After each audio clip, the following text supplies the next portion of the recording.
This paper here says that I am getting all of my deposit back, which is quite unheard of, honestly, to the extent that it gives me bragging rights.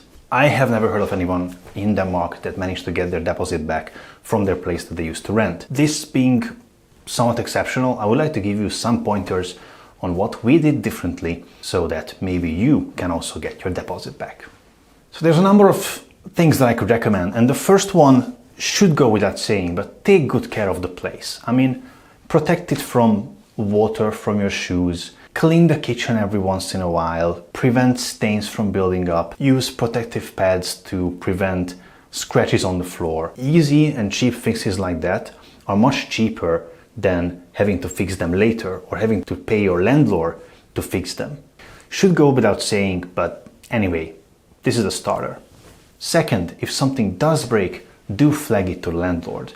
Like, there has been a few things in the apartment that just went wrong even with normal usage. And it is the big standing point of renting as opposed to owning, right? If something breaks down, you just call somebody and they come and they fix it for you. Now, if something does break and you have used the thing as intended, then it's not your fault. It should be on them. So what we did is, for example, the washing machine, some plastic parts at the tray broke. There were some cracks.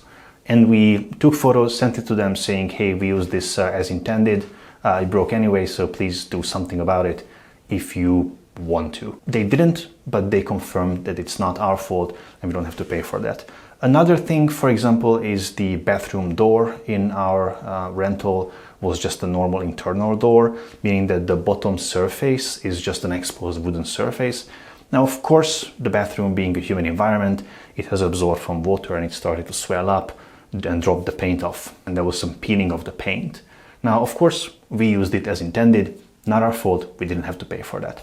Now, the third one is, if something needs fixing, when you move out, don't leave it to the landlord. For example, we have decided to hire a painter and clean the place ourselves. Our painter has charged us $6,000 to paint our 34 square meter apartment. And I know of a guy that rented the apartment just below us, and the landlord charged them $12,000 to paint their place. So there's a lot of money you can save on that, because, you know, if the landlord can decide who to use and you're paying for that, then the landlord is not interested in finding a best cost, best price option for that. So retain agency of that, choose the contractors, and do as much as you can yourself, either yourself or outsourced. Number 4 is, do not agree with anything on the spot. I know of some people that when they moved out and the move out inspection happened, the landlord just showed them a paper, you sign here, these are the damages, you have to sign. You have to sign right now. Do not do that. You don't have to sign anything on the spot. You can always take it home. You can always ask to have the option to go through it. Maybe go through it with your lawyer. Maybe go through it with your union. Stuff like that. The only thing you could agree to is confirming that you have received the report. Receiving does not mean agreeing to. And then number 5, know your rights. Maybe get yourself familiar with the lejeloven, the renter's law in Denmark, because that sets out the framework of what you're responsible for, what the landlord is responsible for. For example, if you are using something as intended, the intended purpose, then the expected wear cannot be charged on you. For example, if you use a living room or a dining room for the purposes of a dining room, it is to be expected that some scratches will be on the floor. So you cannot be charged for the damages that are to be expected. I'm not sure of the exact wording, go check yourself. But little things like that can go a long way, so you make sure that you're not getting charged for things that you're not supposed to pay for. And then number 6, and this is the last one, involve other parties if necessary. We didn't have to do that. We have been lucky with that. But I know about 2 companies that can be involved. One is called Digura. You can search for them. I've heard good things about them, haven't used them myself. Also don't know of anybody that used them, but they are an agency that will negotiate on your behalf. And as payment, they take a certain cut of whatever they can negotiate for you. So if they negotiate 10,000 more in return for you, then they take a couple of thousand of that.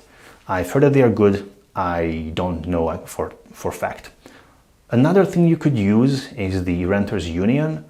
And as any union, it works by paying a monthly membership fee.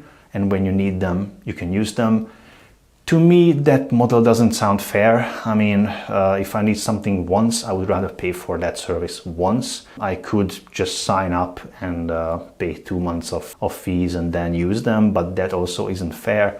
So I choose not to enroll in that. If anything I had to use, then I would have used the other surface digger. And then once you have these, you can just be persistent. I can tell our story. We took relatively good care of the property, hired the painter and cleaned the place ourselves. There is a move out inspection that's happening if you are renting from a company. And this move out inspection has accepted all these items. The only thing that they flagged was the door in the bathroom, and they flagged it as to be paid by the tenant. But as I had documentation of emails previously saying that I have flagged this to the landlord, and the landlord agreed that no, you don't have to pay for these will be paid by the landlord, I didn't have to pay for these. So that was a clear case. I did have to send a couple of reminders because the landlords usually use as much time as they have. And according to the law, they have to give you your deposit back in reasonable time. Nobody knows how much reasonable time is, but it's usually between 1 and 2 months. So after about 1 month, maybe 5 weeks, and a few reminders, they have issued a statement or report saying that yes, we're gonna refund all of your deposit. Give us your bank account number, and we're gonna pay for that. And that's how we managed to get full deposit back in Denmark. I hope you find this interesting. If you did, please do give me a like. I thank you for joining, and I will see you in the next one.